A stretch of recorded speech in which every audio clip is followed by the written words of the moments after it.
जानना चाहते हैं फैसलाबाद धरने का असल मास्टरमाइंड कौन था? क्या धरने का मकसद हुकूमत के खिलाफ साजिश थी?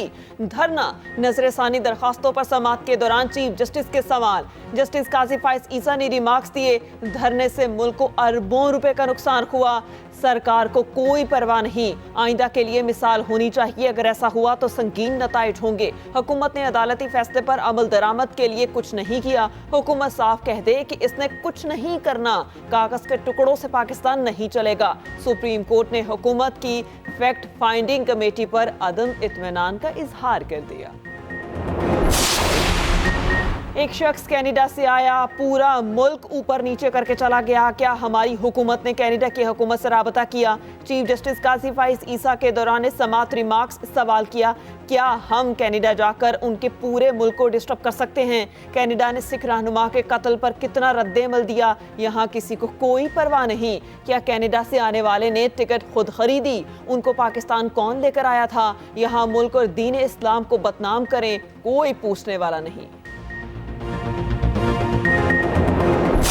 गजा पर सेहूनी सफाकियत की इंतहा, वहशियाना बमबारी से गजा का जब्बालिया कैंप खंडर में तब्दील। पनाकुज़ीन कैंप पर बमबारी, हर सू लाशें और जख्मी, 100 से ज्यादा फलस्तीनी शहीद। एक ही खानदान के 19 अफराद मिसाइल का निशाना बन गए। हमले में एक टन के 6 अमरीकी साख्ता बम गिराए गए, 20 घर तिबा।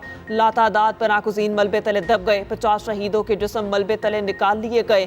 कैंप में सैकड़ों फलस्तीनी पनाकुज़ीन मौजूद थे। निहत्ते फलस्तीन मलबे में अपने प्यारों की तलाश करने में मसरूफ, सैकड़ों जली लाशें और जख्मी। अस्पतालों में की राहदारियों में मौजूद फलस्तीनी शोहदा की मजमूई तादाद 8600 से तजावुज़ कर गई। जख्मियों की तादाद 23,000 से जायद हो गई। नसीरात और अल-शज़ी कैंपों पर भी इसराइल ने बारूद की बारिश कर दी। गजा पट्टी पर हमात की मज़ाहमत जारी, हमले में 2 इसराइली फौजी मारे गए। सहूनी फौज के 2 टैंक और बिल्डोजर को निशाना बनाया गया। अल-क़स्साम ब्रिगेड ने कई इसराइली फौजियों की हलाकत का दावा किया। जनूबी इसराइल पर ड्रोन हमले, यमनी हौसी बागियों ने जिम्मेदारी कबूल की।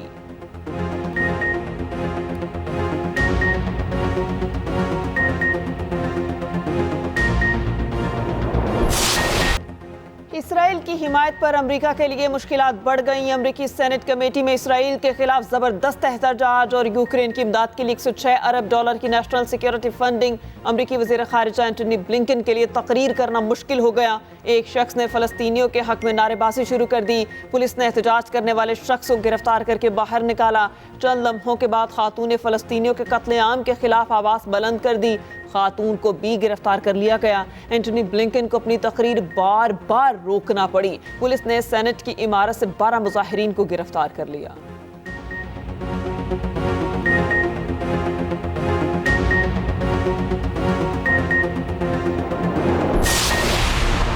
गजा में निहत्ते फलस्तीनियों पर मसालिम, इसराइल का सिफारती मिशन शदीद मुतासिर। बविलिया का शानदार इकदाम, इसराइल से सिफारती ताल्लुकात ख़त्म कर दिए। चिली और कोलंबिया ने इसराइल से सफ़ीर वापस बुलाने का ऐलान कर दिया। फ़लस्तीनी इवाम से इज़हार यकजहती के लिए दुनिया भर में मुजाहिरे। जॉर्बलिनी में पाकिस्तान की लोगों की बड़ी तादाद सड़कों पर निकल आई। लंदन में फ़लस्तीन की हिमायत में फिर मुजाहिरे। नीदरलैंड में भी शहरी सड़कों पर आए।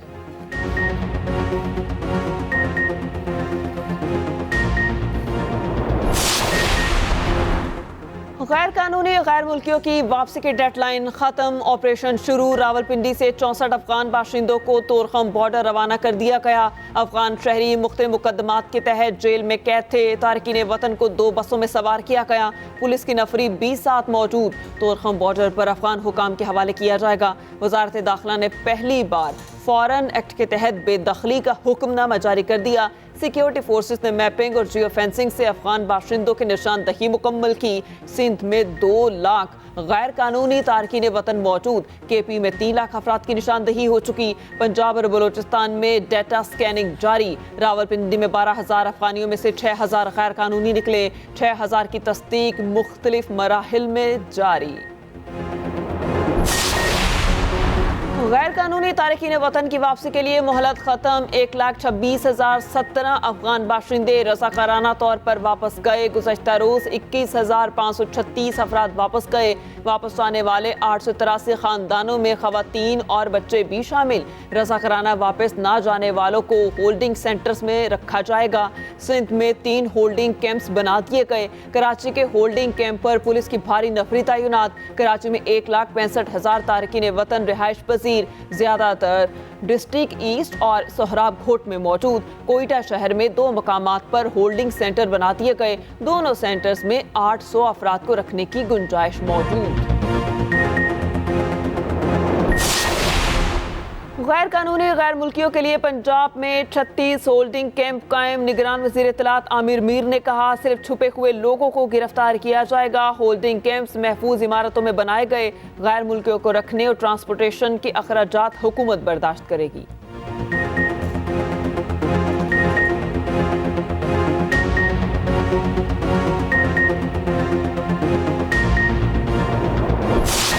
आइंदा 15 दिनों के लिए पेट्रोल और डीजल की कीमतें बरकरार। पेट्रोल की कीमत 283 रुपये 38 पैसे फी लीटर बरकरार रहेगी। हाई स्पीड डीजल की कीमत 303 रुपये 18 पैसे फी लीटर बरकरार। मट्टी का तेल 3 रुपये 82 पैसे और लाइट डीजल 3 रुपये 40 पैसे सस्ता। पेट्रोल मसनूआत की नई कीमतों का इतलाक हो गया। उधर LPG की कीमत में 10 रुपये फी किलो कमी। घरेलू सिलेंडर 117 रुपये, कमर्शियल सिलेंडर 452 रुपये सस्ता।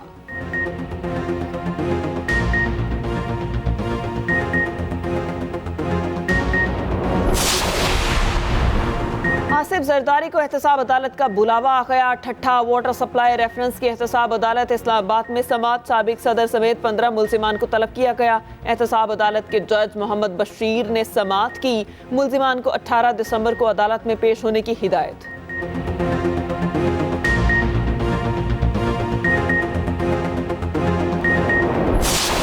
अभी तक इलेक्शन कमीशन ऑफ पाकिस्तान ने PTI पे बतौर सियासी जमात किसी किस्म की कोई पाबंदी नहीं लगाई है, तो निगरान हुकूमत कैसे एक ऐसा अमल कर सकती है जो कि गैर कानूनी और गैर आईनी हो? सवाल ही नहीं पैदा होता कि हम इस तरफ सोचें। ना ये हमारे मैंडेट में है, न कानून हमें इसकी इजाज़त दे रहे। IMF का वफ्द इंशाल्लाह आ रहा है 2 तारीख को। हमने अपने टारगेट्स अचीव किए हैं। Revenue targets are being met, तो वी आर क्वाइट कंफर्टेबल कि हमारे उनके साथ negotiations for the second tranche वो बहुत सक्सेसफुली कंक्लूड हो जाएंगे। इंतखाबात की तारीख इलेक्शन कमीशन देगा। हुकूमत लेवल प्लेइंग फील्ड यकीनी बनाए। निगरान वजीर आजम अनवारुल हक काकड़ कहते हैं, चेयरमैन PTI के वफादार इलेक्शन लड़ सकते हैं। इससे ज्यादा लेवल प्लेइंग फील्ड की क्या यकीन दहानी कराएं। अभी तक इलेक्शन कमीशन ने PTI पर बतौर सियासी जमात पाबंदी नहीं लगाई। निगरान हुकूमत पाबंदी लगाकर क्यों गैर आईनी और गैर कानूनी काम करेगी? ना ये हमारा इख्तियार है, ना कानून इसकी इजाजत देता है। सियासी जमात पर पाबंदी का सवाल ही पैदा नहीं होता। वोट डालने के लिए जितने आप बेचैन हैं, मैं भी उतना ही हूँ। चाहते हैं मुल्क में मुस्तकिल हुकूमत आए।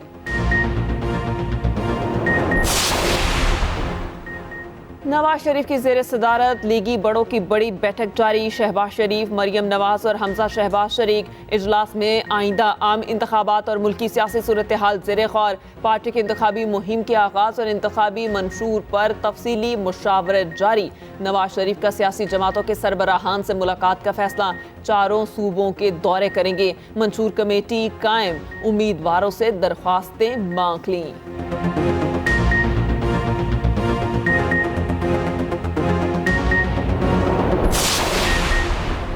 असद उमर ने इस्तेहकाम पाकिस्तान पार्टी में शमूलियत की दावत को मुस्तरद कर दिया। कहा, तहरीक इंसाफ के साथ खड़ा हूँ। IPP को सियासत में बेस्ट ऑफ लक कहता हूँ।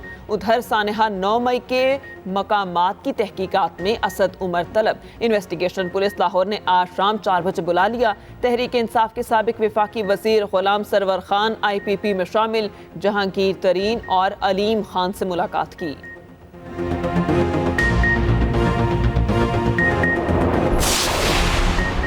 चौधरी परवेज इलाही की आज सालगिरह है। बीवी, बेटे और अहले खाना से मुलाकात की इजाज़त दी जाए। इस्लामाबाद की ATC में वकील की इस्तदा। कहा, सालगिरह की वजह से खुसूसी मुलाकात की इजाज़त दी जाए। ड्यूटी जज शाहरुख ने फैमिली से मुलाकात की दरख्वास्त पर समाअत की।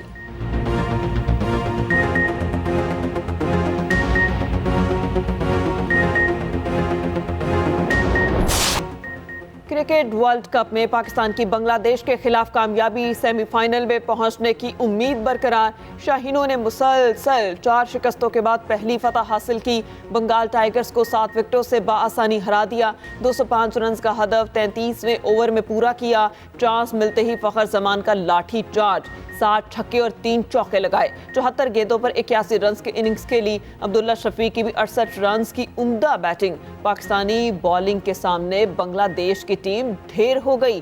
शाहीन आफरीदी का तबाहकुन स्पेल, 9 ओवर्स में 23 रन देकर 3 विकेटें उड़ाई। बेहतरीन कारकर्दगी दिखाने वाले Fakhar Zaman man of the match करार पाए। पाकिस्तान पॉइंट्स टेबल पर 5वें नंबर पर आ गया।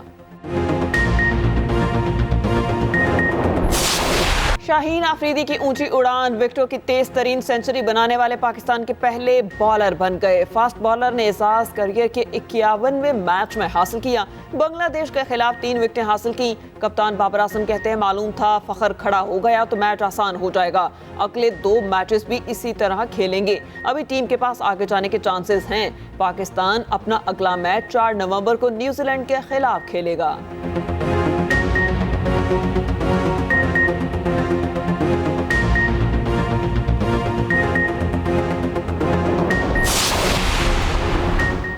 लाहौर में सांस लेना मुश्किल, फजाई आलूदगी में शहर का दुनिया में पहला नंबर। फजा इंतहाई खराब, शहरी मुख्तलिफ बीमारियों में मुब्तला होने लगे। शहर में एयर क्वालिटी इंडेक्स 439 तक जा पहुंचा। नई दिल्ली फहरिस्त में दूसरे नंबर पर। माहिरीन का बच्चों और बुजुर्गों को गैर ज़रूरी बाहर ना निकलने का मशवरा। स्मोक होती क्या है और ये इतनी खतरनाक क्यों है? स्मोक में कौन कौन सी एहतियाती तदाबीर इख्तियार करनी चाहिए? खुसूसी रिपोर्ट इस बुलेटिन का हिस्सा।